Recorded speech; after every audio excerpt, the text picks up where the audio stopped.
independent of what Republicans claim Fauci did or didn't do, what's your position on gain-of-function research?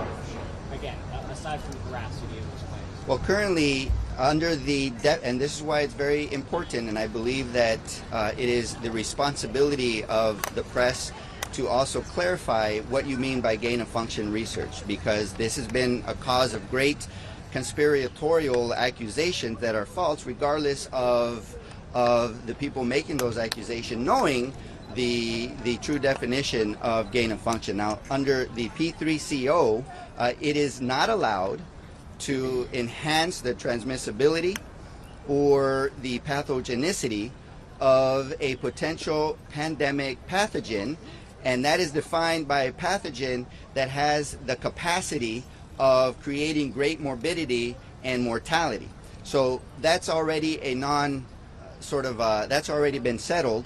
And Dr. Fauci and NIAID did not fund P3CO defined gain of function research. But just to follow up on that briefly, I mean, virologists claim that kind of research does help us prepare against the next pandemic. So, speak to that position. So currently it is not allowed. Yes. What do you think needs to happen in terms of just accountability for the pandemic in general? Obviously, your definition of it might contrast from Republicans, but does somebody need to be held accountable for either pushing the Wuhan lab leak theory or some of the other actions that were taken in response to the pandemic? So let's be clear that the lab leak theory is a part of the conspiratorial accusations that we have spent 15 months preparing. The lab leak theory is a possibility. Okay, it is possible that the virus leaked from a lab in Wuhan.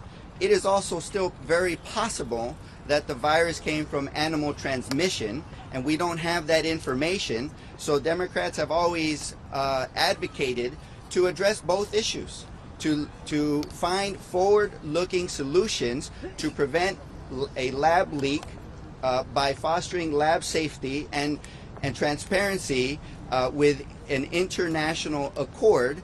And we've also advocated to have hearings on how to identify high-risk animal transmission locations, how to have an international cooperative approach to contain the virus at the source. But we have not. And the reason we have not had these hearings that would actually help us prevent and prepare for the next pandemic is because Republicans have focused on proving their theory that Dr. Fauci and Dr. Collins funded the research that created the SARS-CoV-2 virus, and that since it leaked, they were on a massive cover-up operation to suppress the truth and even bribed officials to change their minds.